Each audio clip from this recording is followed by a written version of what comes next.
For those who get triggered, we're going to trigger you in this episode. Welcome to episode 280 of the Brain Software Podcast, coming at you from the Hypnotic World Epicenter, Toronto, Canada. We've got a great show coming up for you. In this show, we want to talk about people being triggered. We want to talk about the principle of being at cause versus being at effect, and how you need to start taking responsibility for your own emotions, your own actions, and stop freaking blaming society and every little microaggression and us for how you feel about the world. So if it's you, it'll help you. If it's someone else in your life that you need to share this episode with, we'll maybe knock some sense into them, not in the physical violent sense. That wasn't a microaggression. And we're gonna talk about, what else did we have here? I'm losing my spot here. We need to talk about the issue, Mike, of people and what to do about these situations where people think differently, about situations that are resolved. Things where you think you've resolved the situation and it keeps haunting you in the next discussion. We're going to talk about why that's not necessarily a bad thing, and how it can be a very bad thing, and how to deal with it. And finally, I think that's wonderfully vague. We have a really nice update from a student who made a major transformation that we want to share with you as well. But before we move into all that, I think that it's important to move into our disclaimer. Disclaimer. We're always concerned about causing offense because we wind up causing offense even when we aren't intentionally trying to.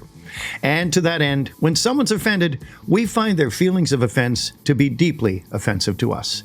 Lucci. Yeah, how are you tonight? Thanks once again. Well, it's your old pal Brado here with some linguistic know-how for all of you, so listen up. If you have something built on some fences and it falls off, you got an offense. Get it?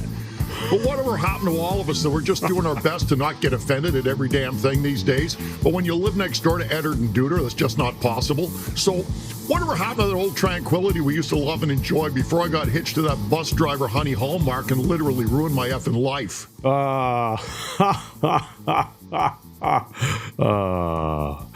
We are not witches, but you are. So please join me in the joindery as I welcome to the capstone of the hypnotic pyramid, the hypnotic pretty bad boy who has the scars to prove it, the least offended person you'll ever not get to meet, because he's the Keith Richards of hypnosis. Ladies and gentlemen, and people of all sorts, Mike Mandel.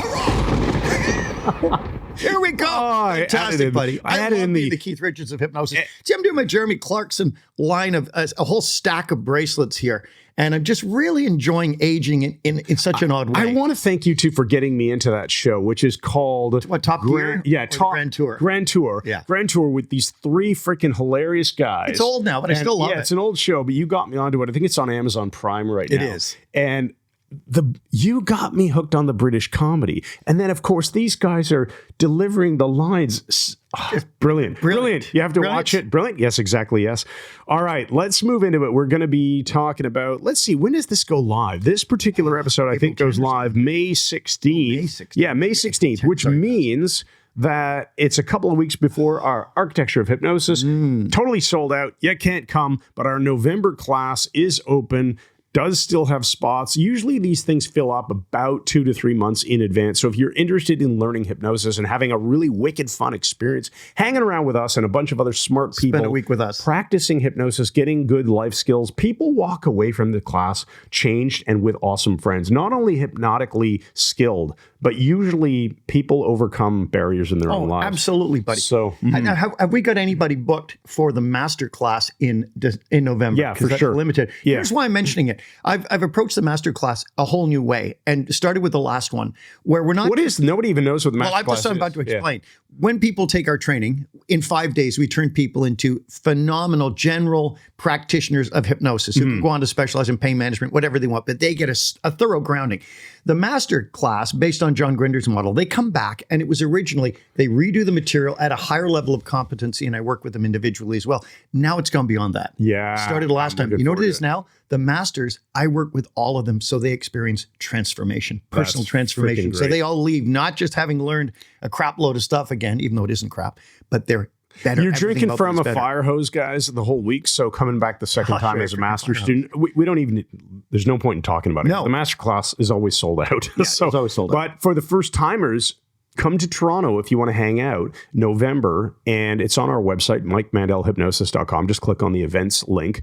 And if that's not something you can do, definitely check out the Mike Mandel Hypnosis Academy. We created it back in 2013. Then we completely rebuilt it in 2023. Yes, we did. And it's awesome. And it's very low priced. That's the beauty of it. It doesn't cost you much to check it out. In fact, right now you can start for $1.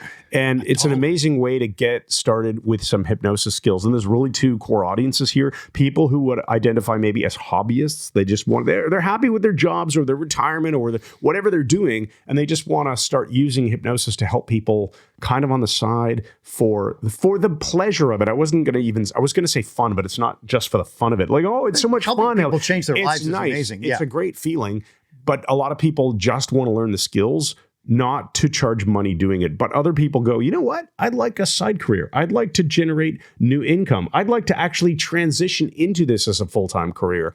And so we get a lot of people who do it that way. And of course, I suppose the third audience is people who are already people helpers. They're already therapists, talk therapists, psychotherapists, massage therapists, whatever, cable installers.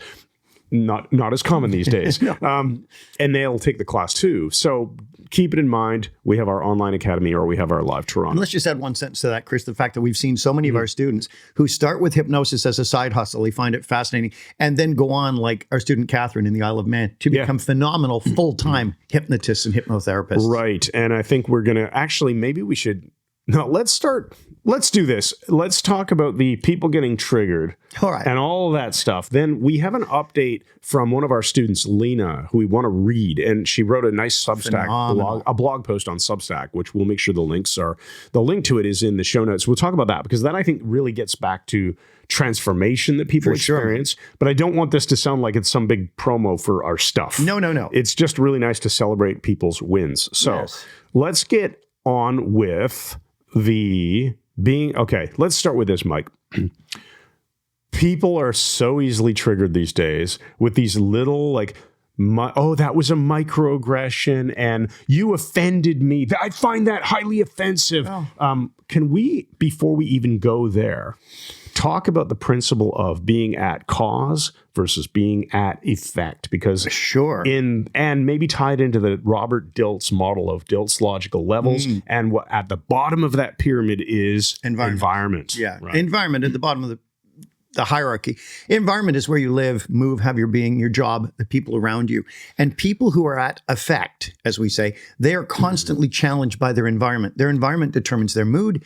Someone looks at them the wrong way, they're upset, or they get some sort of rejoinder at work they don't like. It puts them in a bad state. The environment is in control, meaning the subject is at effect.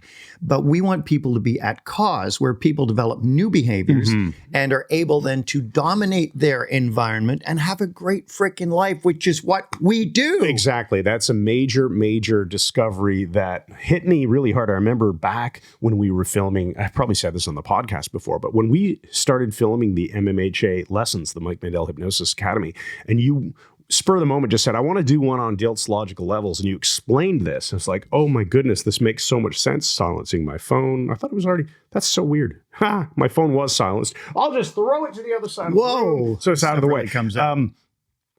Cause and effect, being at cause versus being at effect, and how you tied it into the environment level of Dilts logical levels.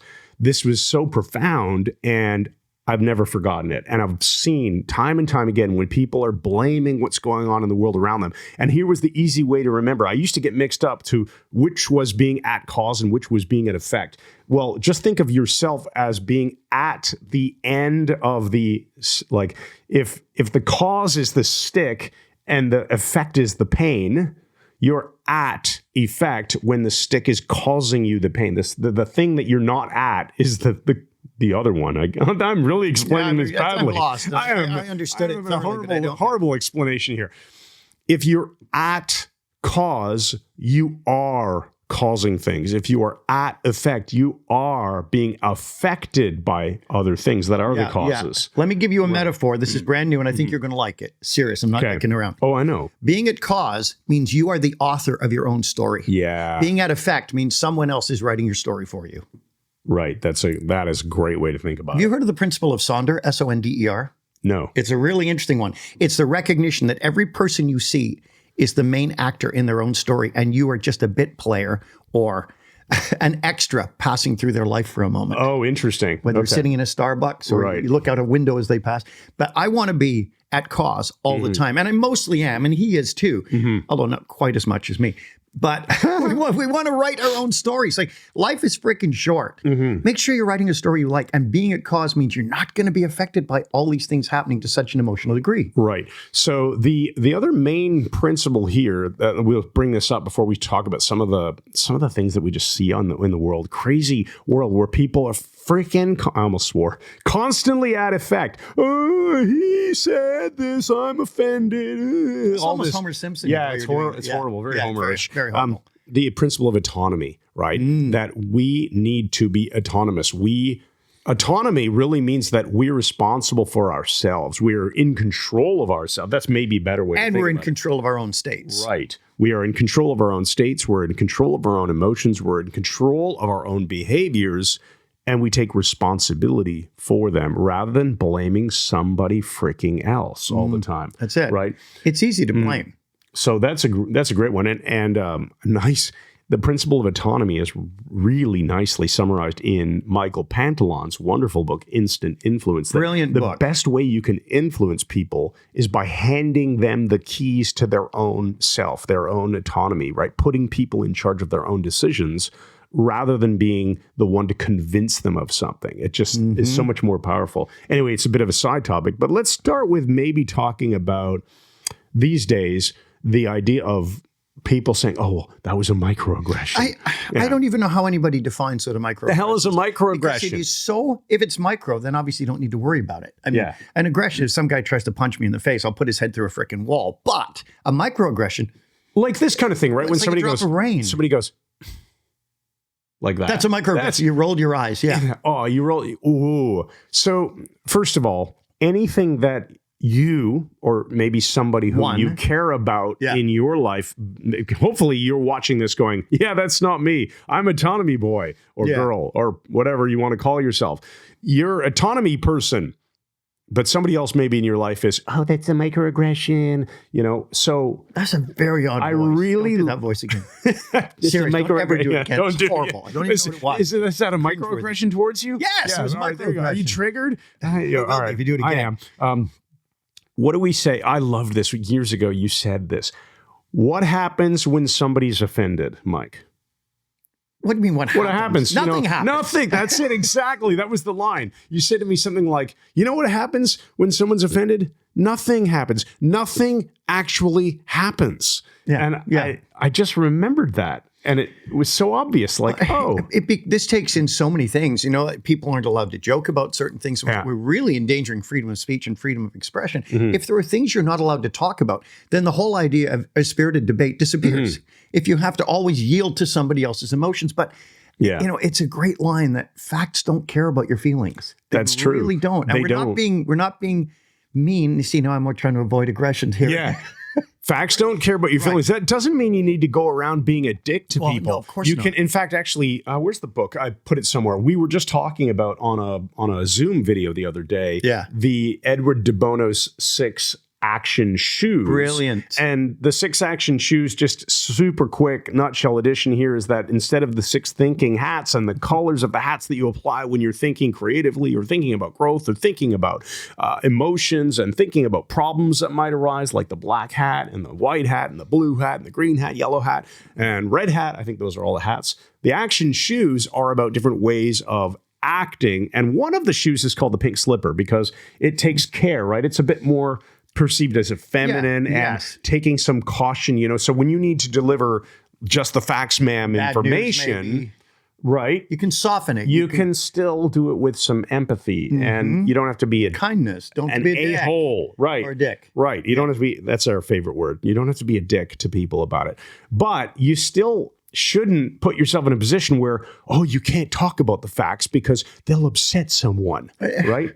This is a very dangerous place to be. You know, when the Roman Empire deteriorated from within, having spread all the way to Britain and over all the known world at that time, when it began to implode, one of the things that went, linguists have tracked, is language. Yeah. And when language loses its meaning, you are left with nothing. How can you communicate? That's a good point. What are you going to do, like semaphore or draw pictures? Well, you still have semaphores. You Yeah. still have to use language, right? Yeah. Yeah. I don't know. But we see this as a real thing. And we also have to, of course, backpedal and say, we're not trying to be offensive. Obviously, we're not. But we want to be able to, if I'm working with a client, which I don't do anymore, but say in my class, working with one of the masters. Well, you still do with students online. You just do yeah. it in front of other students for the Right. teaching purpose. But I want to The ensure teaching that our purpose. communication is clear and Right. precise and glanative. I don't want it to be dickish, halting, terrified. Dursative. None of those, dursative, none of those help anybody. That's a very good point. All right. So the key being be in charge of yourself, be at cause. Sorry, not at effect. Not at effect. Microaggressions. Let's dispense with the stupidity of that label. That is just useless. Oh, it was a microaggression. It's so tiny, in other words. Micro means tiny. yeah, So it's it micro. couldn't have affected you much.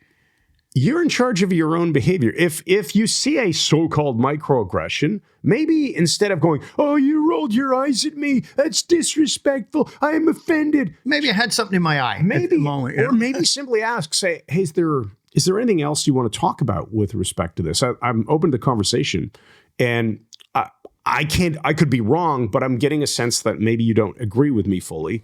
Let's talk about it. Right? Yeah, and you can come alongside the person Right. instead of being adversarial. I mean, don't get us wrong. We care about other people's feelings.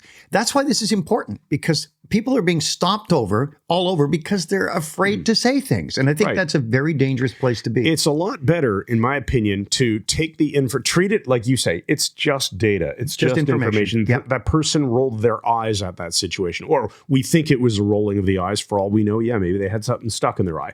Let's admit, most of the time, people probably are actually rolling their eyes. Now, you don't necessarily know what that means specifically. We do not know complex equivalence. You'll be This mind means reading this. to Yeah. say, oh, they rolled their eyes. That means Therefore- that they think I'm an idiot. That was a microaggression. Just freaking ask, right? Yeah, ask people. When I would teach parents how to deal with toddlers who are going through, temper tantrum situations and stuff, a kid's crying. You pick up the kid and you say, show me what it is you want, right? And they want a cup in a cupboard or something like Right. that. If you don't ask, excuse me, if you don't ask, you won't know.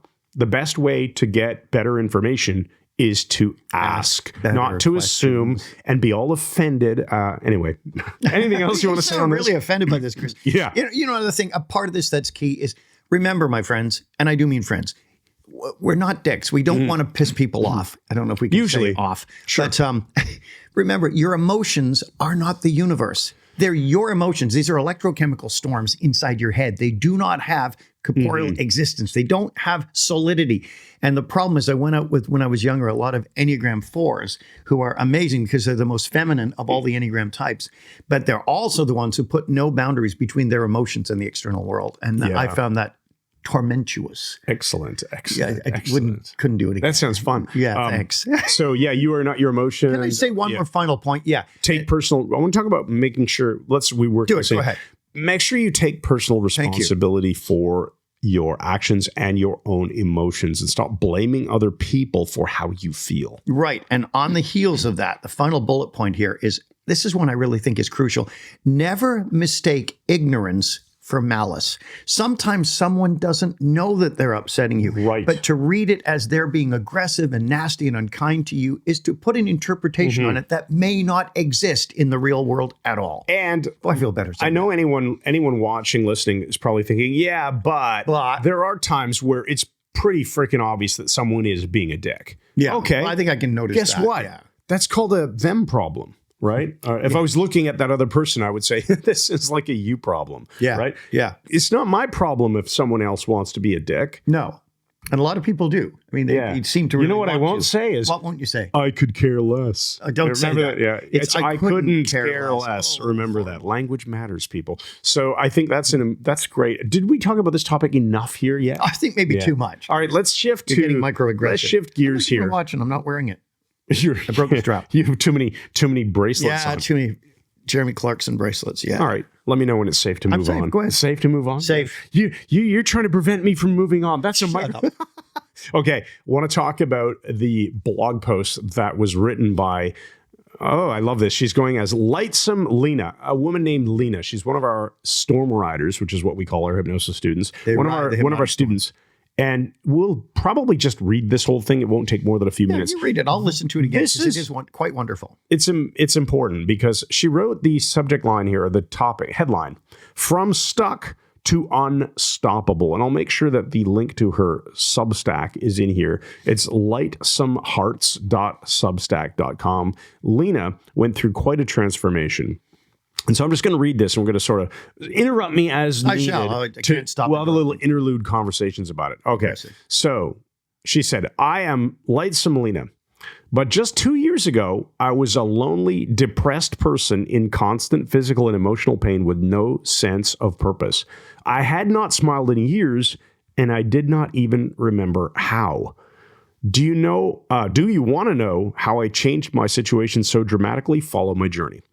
From 2012 to 2021, my physical and mental health were in bad shape. I was in the midst of 15 years of survival mode starting in 2008 due to constant custody hearings in family court and other hardships. Obviously, this is quite the transparent journey here. And she's permitted us to use this, yes. Yeah, she published it publicly and was thrilled that we were going to talk about it. Chronic illness, pain, and disability were my daily norm. I was no longer able to work or do many activities I'd previously enjoyed. And when I ran out of money for attorneys, this is hard. I lost all contact with my daughter, which was a monumental grief I would not wish on anyone. To top it all off, 2021 ended with a serious accident. The resulting surgery and recovery left me relearning how to dress myself, walk any distance more than a few feet, and even breathe properly. Oh. And I do remember... She went through the ringer. Yeah. She did. I remember those early days. We'd see her on Zoom. By the start of 2022, I had given up on modern medicine because it had basically given up on me. Doctors told me just to expect to be stuck on an oxygen machine 24/7, limited mobility, high doses of medication for stress and anxiety, and low quality of existence. And years of talk therapy were failing to make any change despite my poor state of mind. But some spark inside me continued to burn, spurring me to look elsewhere for healing. I started studying alternative techniques such as Qigong, yoga, and Qigong. Sorry, I'm saying it wrong. Qigong, yoga, and somatic therapy. Then, one day at an online health summit, I experienced something that changed my entire life in under 10 minutes. Mike Mandel and Chris Thompson, founders of the Mike Mandel Hypnosis Academy, were demonstrating hypnotherapy.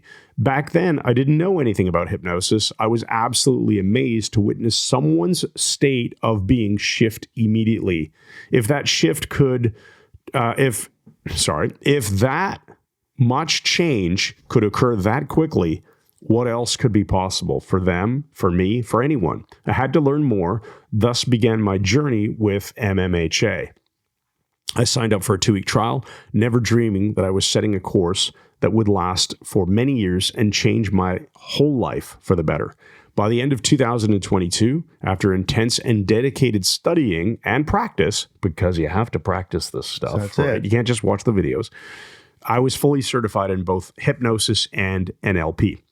More importantly, I had learned to smile again. My life had a new purpose and meaning because I now had skills to help myself and others achieve emotional healing and empowerment. Then this gets onto something that's cool because this is Noelle. This is all cool. This is Noelle's doing, who's our head community facilitator. Then in March 2023, MMHA sponsored a contest, My Life in 2 Years. Full credit to Noelle for coming up with that idea. The idea was to fully visualize where you wanted to be in 2 years with your family, relationships, romantic relationships, work goals, life goals, and hobbies. We were instructed not to let ourselves be held back by imagined limitations. Chris Thompson urged, dream big. At this point, I had done enough values assessments to know exactly what I wanted. I dutifully documented my ideal life, even though logically, I was not sure if what I wrote was actually possible for me. Time passed, and I did not think much about the contest. Then, in March 2025, that's 2 years later, we were asked to provide an update. I reread my original 2023 post and my jaw dropped. I stared, and then I cried. It was the kind of audible sobs where you realize your world has just been rocked in some way. I could not believe that I had actually achieved many of the goals I set. Those same dreams that I did not even think were possible 2 years prior were things I was now regularly doing on a regular basis, as if they were easy. Now, she starts to list some achievements here. My achievements included 2023, no work at all in years and no idea how to be an entrepreneur. 2025, creating my own life coaching and NLP coaching business, Light Some Hearts LLC, complete with one-on-one coaching, group workshops, courses, community recordings, and more. 2023, no writing outside of my own court documents in over 15 years. 2025, regularly writing, publishing, and getting recognized for fiction, nonfiction, and poetry, writing for publications on Medium, and recently starting my own Substack page. That's the one I'm reading from right now. 2023, fear of being seen, staying hidden from social media and the outside world for over a decade. 2025, regularly appearing in videos, hosting workshops, running a YouTube channel, Instagram and Facebook page, and being very publicly visible. No kidding, given that she just wrote this. Yeah. 2023, no dating or romantic relationships in 10 years. 2025, re-entering the dating world and even having a long-term relationship that included every parameter I set out in the contest entry. 2023, not on terms I wanted with some family members. 2025, better relationships with family than I've had since childhood. 2023, poor physical and mental health. 2025, physical health no longer needing oxygen 24/7, regularly going on long walks, less symptoms and better pain management. Mental health, anxiety considerably shifted from very high to very low despite reducing or eliminating medications, overcame trauma symptoms, now live in a baseline state of calm confidence. That's nice. Freaking awesome. Do you want anything to chime in with so far? It's a textbook case of someone who's applied the techniques. It's classic and has made them work in her life through determination and having the tools. Consistency, right? Yeah, consistency. All you need is the micro steps here. Let me just see what else is left here. There's a little bit left. Okay. I have to find my spot again. Uh-oh. There we go. And most importantly, this is a big one. 2023, no contact at all with my daughter for several years. 2025, back in regular positive contact with my daughter after 6 years apart, reunited with the person I love most in the world. Oh, wonderful. That's a huge win. Huge win. Yeah. Recognizing everything I achieved was absolutely outstanding. So how did I do it all? Simply put, I decided to. Man, does that fit nicely with the taking ownership and autonomy stuff we were talking about earlier, right? You don't blame the world. Being at cause. Yes. At cause. I never even realized these were going to tie together. No, neither did I. Yeah. But I do now because I'm just that kind of guy. Yeah, exactly. There we go. All right. One of the most important things I learned from MMHA is the importance of perception, which dictates how we see, hear, feel, and experience everything that we encounter in our lives. Learning hypnosis and NLP changed my perception, which in turn changed my life. It also helped me to set a course for success and happiness. The subconscious mind we call it the unconscious, but I don't care what people call it. Same thing. Is like a computer that can be programmed to help you achieve your goals. If you're stuck ruminating about the past or worrying about the future, then you're always thinking about things you fear or dread, repeatedly programming your subconscious with the things you don't want actually leads you on a course towards more of those negative things. So true. Yep. We talk about that all the time. We get what we focus on. Yep. Right. Instead, you should assess your values and instruct your subconscious mind with the outcomes that you do want. That way, you'll always be running that positive program in the background, guiding you closer and closer to your dreams. And we talk about that all the time with being stuck at the present state versus moving into the target state by adding resources. She writes, I created a powerful subconscious program when I identified my goals in the contest and I did the work of self-improvement day by day, year by year to keep myself moving towards them both on a conscious and an unconscious level. And there's one more twist to the story. Shortly after giving my update, I received the following message in my inbox. Lena, you are the winner of the My Life in 2 Years contest. That was, I guess, Noelle messaging her to let her know we did a follow-up. So what did I win? My prize turned out to be another important stepping stone on my journey. I was given a year's subscription to continued training with the Mike Mandel Hypnosis Academy. We gave her a year to MMHA Elite. Yeah. This ongoing education will allow me to keep upgrading my skills so I can provide other people with even more powerful positive transformations. Identifying my goals for the 2023 contest motivated me to start my own life coaching and NLP coaching business. I was fulfilling my dreams of shining a light.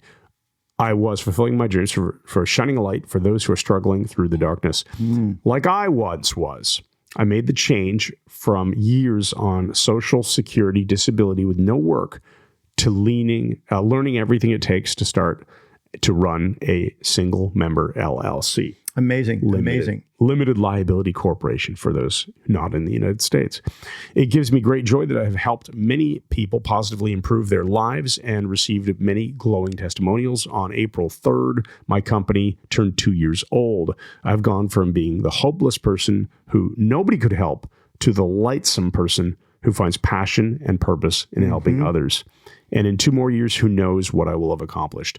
What will you achieve when you set your mind to it? And how do you plan to reach those goals? Good, empowering question. Great empowering question.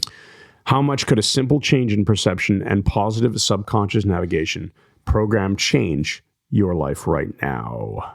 There you go. That's right. So that took longer than I thought to read. No, but it's important stuff because we know her. I had a wonderful 10-minute conversation with her a couple of days ago. Yeah. And just to see how she's just vibrant and alive and happy. I mean, it almost makes me tear up to see the transformation. I love that line. I don't know who said it, but that wonderful line, better to light a single candle than to curse the darkness. And she's just set lit many candles. Fire, Yeah. She's like, great example. She's Miss Candlelight Power now. Yeah, she is. Turning into a bonfire, which is just freaking awesome. I love that bonfire is a different thing. So you don't want to go there. Yeah. Well, it's controlled, but it's awesome. And it's Bond. Yeah. Bond.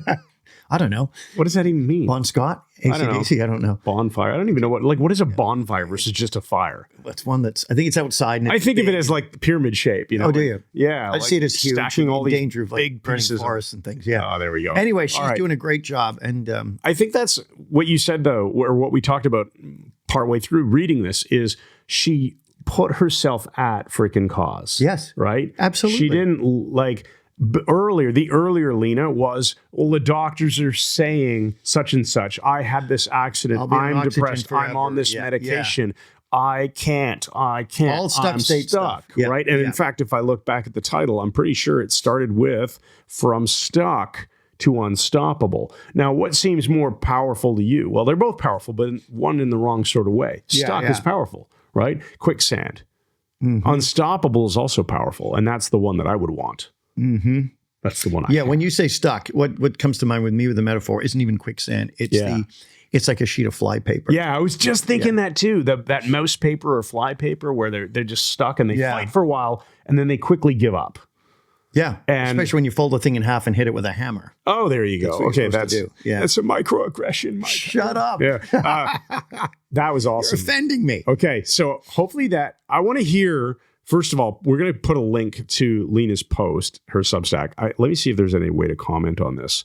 You can comment on this, guys. So if you're reading this or listening to this podcast, make sure you go to our website where it'll be MikeMandelHypnosis.com/ I think it's /podcast/280. Anyway, the show notes will be there. You'll find it. We'll put a link to her Substack. Go drop her a positive comment because that's the kind of stuff that really helps people feel awesome. That's right. She obviously took a lot of guts to write her full story. And that's why we want to read about it. It's so empowering for other people to realize there is light at the end of the tunnel. You simply have to get off your ass and do something. And I hope you guys are starting to see how learning skills like hypnosis, like neurolinguistic programming. Did I say? Maybe I need a neural assessment. Neurolinguistic. These skills are a lot more than just, I can put you in a trance. you can change your own freaking life, and you can really help somebody change their lives. That's right. So it's more than just, how do we do a Dave Ellman induction and train someone else? Yeah. Think of what you can do when you help someone run their brain more effectively. This stuff matters. The sky is the limit. Yeah. And on that note, my friend, we have to go to a commercial break. Yes, we'll go to a commercial break, and then we will come back and we will talk about people thinking differently. We'll talk about you. All right, for commercial break. Tonight at 8:32 p.m. on the You're Offending Me network, the lawn tree blooms again. Trevor Tilling was a normal man with lovely children and a singularly normal life. By day, he drove a truck and made deliveries for a world-renowned parcel transportation company, ensuring that packages were properly addressed and always found their way to the correct person. But by night, he was a concert goer, always attending the finest offerings from bands like the Sheepdogs and Airborne. It was a life of ease and rock and roll paradise, until one day when something went horribly wrong, when a usually simple delivery turned into a nightmare. It was a package being coincidentally delivered to Trevor himself, and it contained the vintage music records he'd purchased online. Or at least that's what was supposed to be inside the enormous box. But to his extreme chagrin, the box contained nothing but a couple hundred rat traps that should have gone to Miller Pest Control. Mr. Tilling wondered where his vintage records were, and using his hand, swept the rat traps out of the box in case the albums were in the bottom of the carton. And that's when disaster struck. When Trevor swept the layer of rat traps aside, the one on top happened to be loaded with a piece of Canadian cheddar and ready to snap, and the sweep of his hand drove it down the front of his pants where it affixed itself to his left testicle. In agony, Trevor wrestled the rat trap as he began to lose consciousness. But even though the trap remained fully ensconced on the medial surface of his left vas deferens, Trevor noticed that the magnolia tree on the lawn had suddenly burst into fragrant white blossoms. At that moment, Trevor smiled, because even though he'd have to go to the Halliburton Genital Trauma Center for testicular reenfranchisement, he knew that all would work out just fine. Because everything changes when the lawn tree blooms. I looked out of my room. I looked out of my room In the middle of June, it's the middle of June, and the lawn tree blooms as the lawn tree blooms. Yes, the lawn tree blooms. Yes, the lawn tree blooms. The return of the lawn tree blooms tonight on the Bob Lake Network. Okay, so people think differently. Mm-hmm. Not everybody thinks the same way, and this isn't necessarily about men and women, or women and men. It's just people. So what did this all come from, Mike? Well, Chris, it strikes me that there's basically two sorts of people in the world, and I don't mean those who divide people into two sorts and those who don't. Because I'm certainly glad that I'm not one of them. Yeah. But it's the whole thing of some people want to close open loops, and I'm very much of that ilk. I think you are as well. Right. The idea of a Zeigarnik loop is when something is not resolved, we feel not a sense of anxiety, but a sense of tension, much like playing an augmented chord on the piano or something. There's a tension there. We don't want to end on that. We want to go back to the root note. But here's the thing. Other people have no problem with multiple open loops and will open several in a conversation, which basically almost puts me in a psychiatric ward. Or in some cases, take a loop that we thought was closed and freaking reopen it. That pecker again. Yeah, open it again. And so, yes, the idea of an open loop, which we'll come to. Scary, I think I was opening a loop there. I thought you were. Yeah, open loops are just unresolved situations, unresolved conversations. You know, the curiosity hook at the beginning of a video makes you keep watching because you want to know what's going on. The Zeigarnik effect. The opening scene of a movie where somebody's walking towards a cliff and then they cut and you're wondering what happened, right? And then they keep coming back to it and reopening the unclosed loop, and eventually things resolve and you're happy. Or ending a movie on a cliffhanger, right? And ending on a cliffhanger. Waiting for the sequel now, right? So we're all familiar with this, but it's happening in everyday life. Right. And it's happening when people intentionally open a loop. And you can understand there's no malice in this. If I'm talking about a specific issue could be anyone, friend, a spouse, anyone. And all of a sudden, this spins in the other person's mind, reminding them of something else. And they bring that in and open that loop. Interruption. Well, my friend Brian, his dad would say to him, when he'd get in trouble for something, his dad would say, and what was that stupid thing you did last week? And reopen that loop. Reopening, cringing. So I can understand. You can make argument for both sides of this. For the person who wants the Zygarnik loop closed, it enables us to finish discussions and then open new loops and resolve those. The idea is always resolution.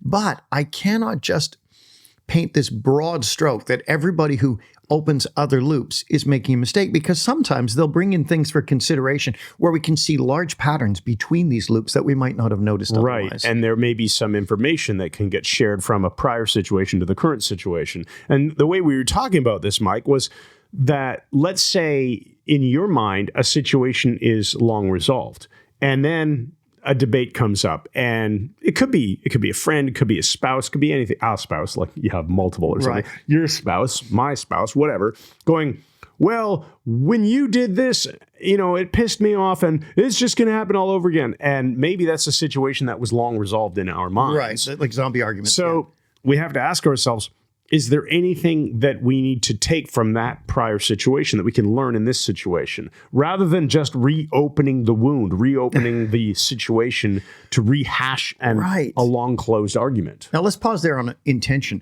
To the person who hates open loops, this can feel like reopening something that has been long resolved. Yeah. But to the person who opens the loop, it might seem that they're shedding light on this and there's a learning opportunity here. And so the intention can be fine on each one of these, but how do you deal with it? Well, I was thinking about this when we planned talking about this. The obvious thing to me is just like we said with asking questions about being at cause versus being at effect. And, instead of letting something trigger you, ask, is there something we need to talk about here? Right.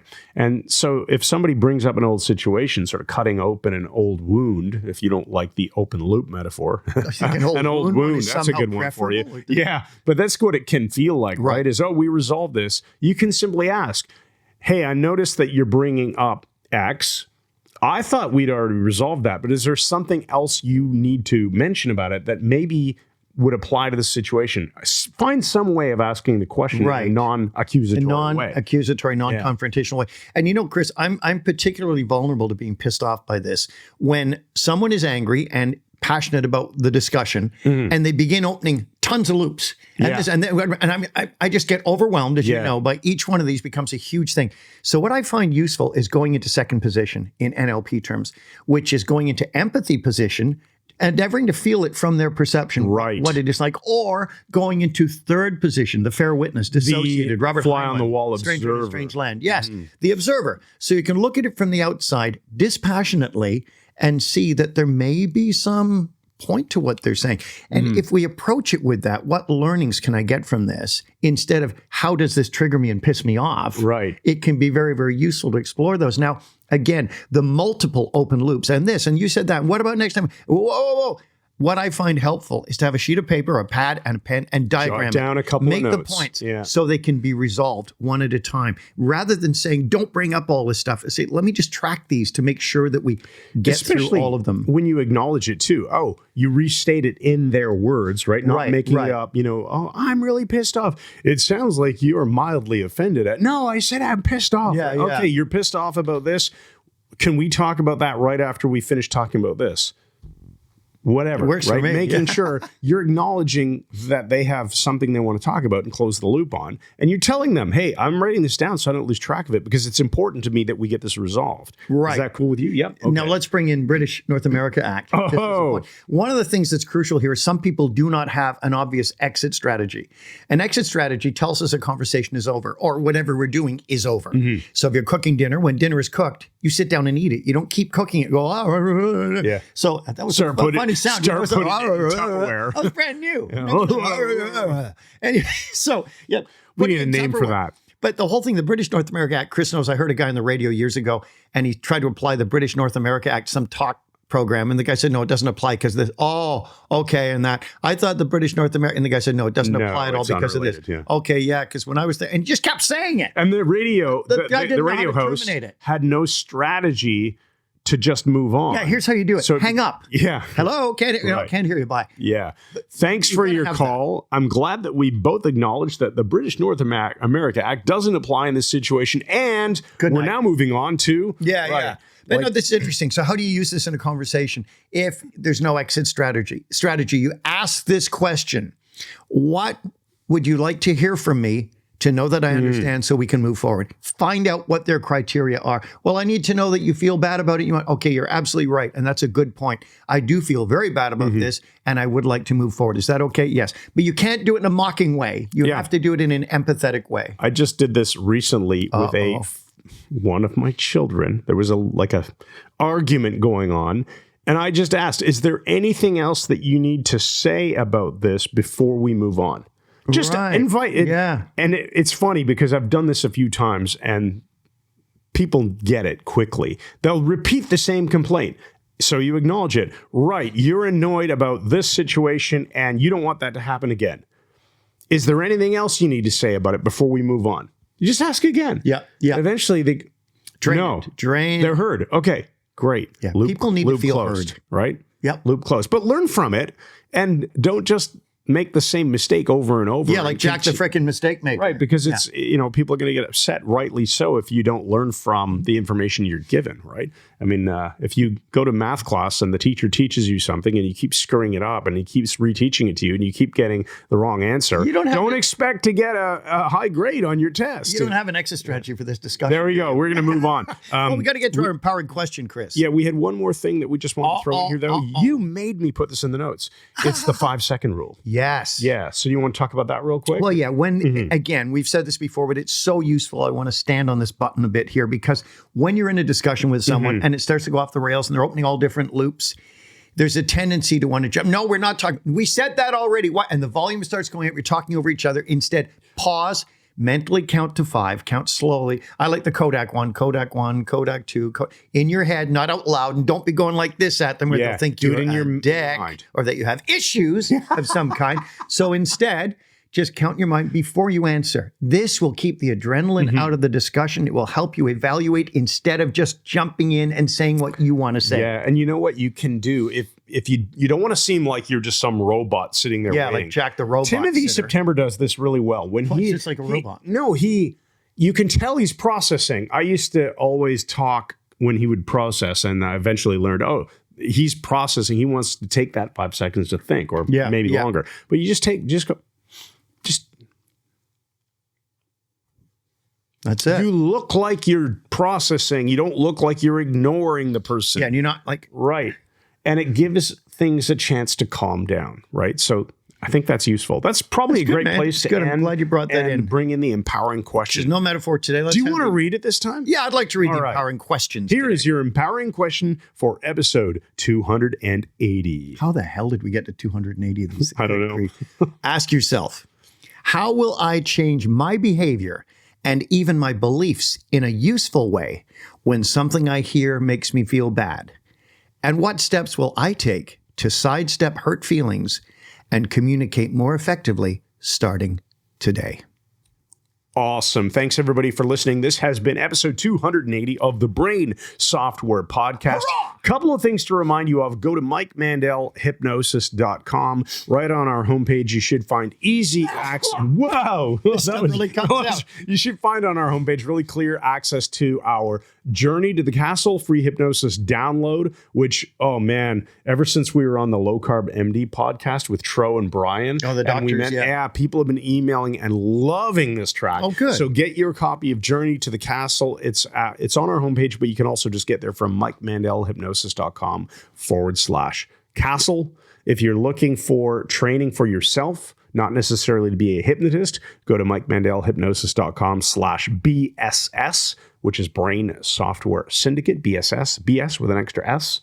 And and then right from our homepage, you'll also find our Mike Mandel Hypnosis Academy. You can start with essentially no risk, do our hypnosis training if you can't come to Toronto to train with us. And this stuff really works. This stuff really comes out. And we'll see you in the next episode. Thanks once again, and be good seeing night. you